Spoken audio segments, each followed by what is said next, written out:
When it comes to hot hatches and small performance cars, the United States is always the last to get anything fun.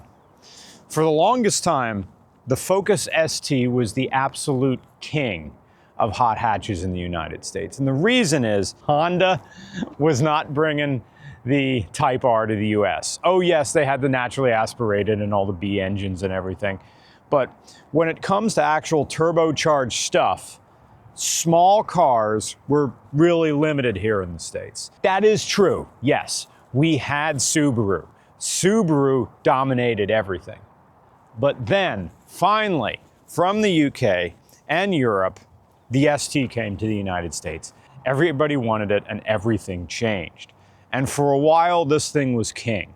But then in 2016, Ford did a bunch of cocaine and said, wait a minute, what if we took the EcoBoost engine out of the Mustang, turned it sideways, and put it in a Focus? I'm not done. All-wheel drive, I'm not done. Drift mode. Yeah, we'll legitimately put in a button on the inside that allows you to favor the rear wheels. To my knowledge, it's the first car to ever have that. And then suddenly, the former varsity player wasn't king anymore. And something very, very weird happened. Everybody with STs started trying to look like RSs. Let's have a look at things. Quick aside here, and I'll get back to this comparison. Yes, this is a 2017 Ford Focus RS. Yes, it is a giveaway. But I will be completely objective with my comparison between the RS and the ST. I'm not going to automatically just default and say that the RS is better. But just so you have the information, go to fanofthem.com/regularcars, buy some limited edition merch, and you're automatically entered to win this Ford Focus RS. You're helping out the channel, you have my sincerest thanks, and one of you is going to be very happy. Okay, let's get back to the comparison. And I'm not busting on the owner, because I would have done the same thing. Let's bring the camera over here.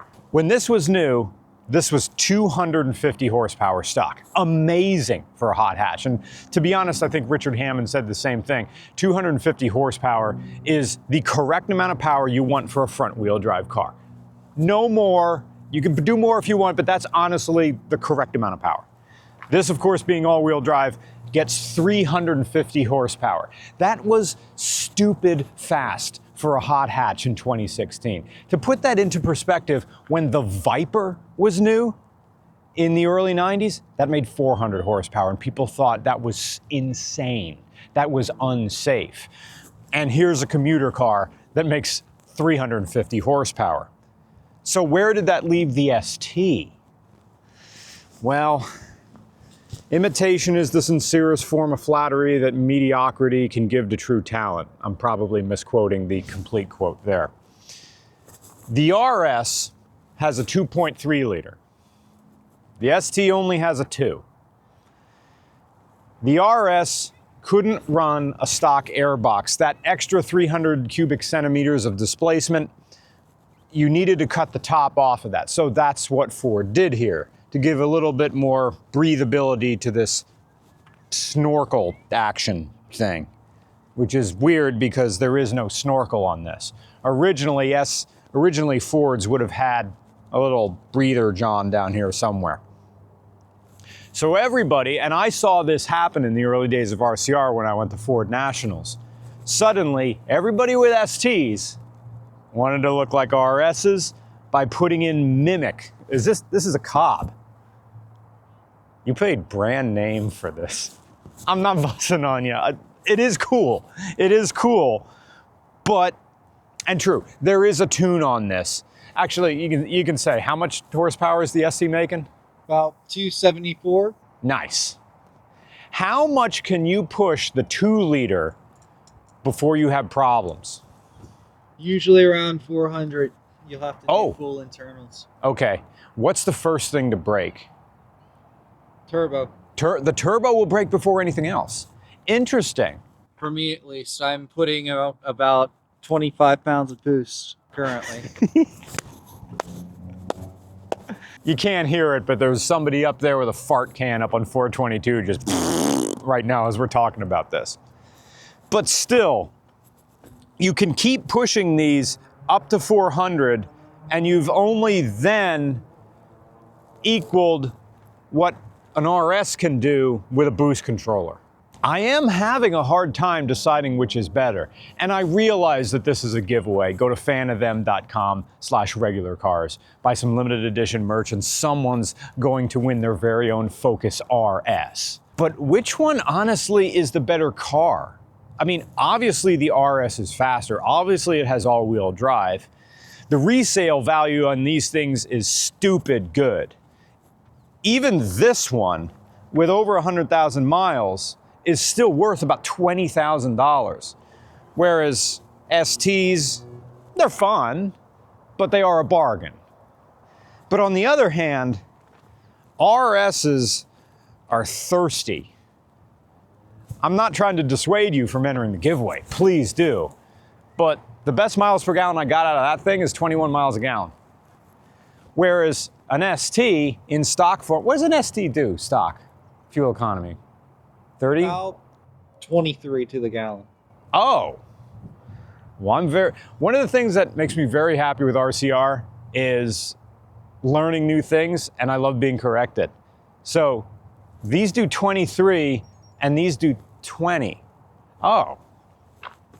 So there really isn't that much of a difference between 250 horsepower and 350.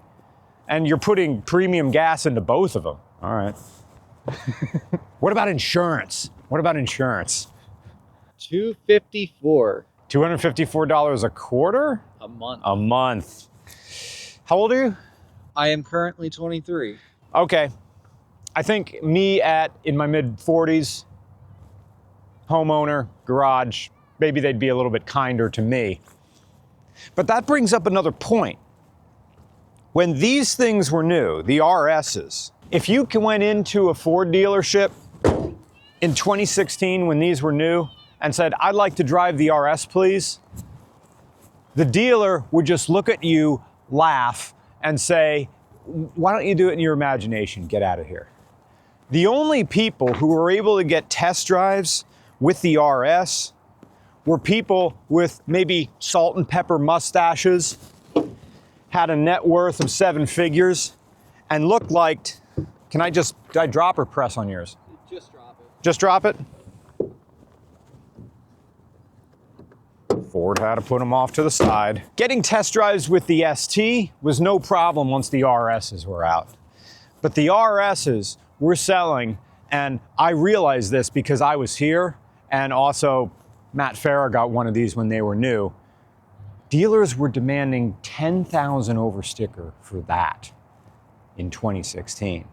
They were selling RSs for $50,000 back then. Is that a justifiable price? I don't think so. But then again, this car was offering an experience outside of anything else in the world for a short time. And then Honda got the message, and the Type R quickly came to the United States. For those astute among you, you realize that these aren't the correct wheels. RSs came with 19-inch wheels, but a popular mod was to in fact go down a size, back to 18s. Back there on the ST, those are running 18s as well. The reason people went to a smaller wheel, and I love this, is to get more sidewall. Because some people legitimately wanted to try to do gravel races on these things. Now granted, gravel racing and with a $50,000 car, well, you know, income inequality is real. And for people with a lot of zeros after their name, what's a $50,000 hot hatch? In fact, you can look back on early RCRs. We drove an RS when it was new. But I remember the RS feeling harsh. It felt like a race car, that sort of crashing feeling as it went along the road.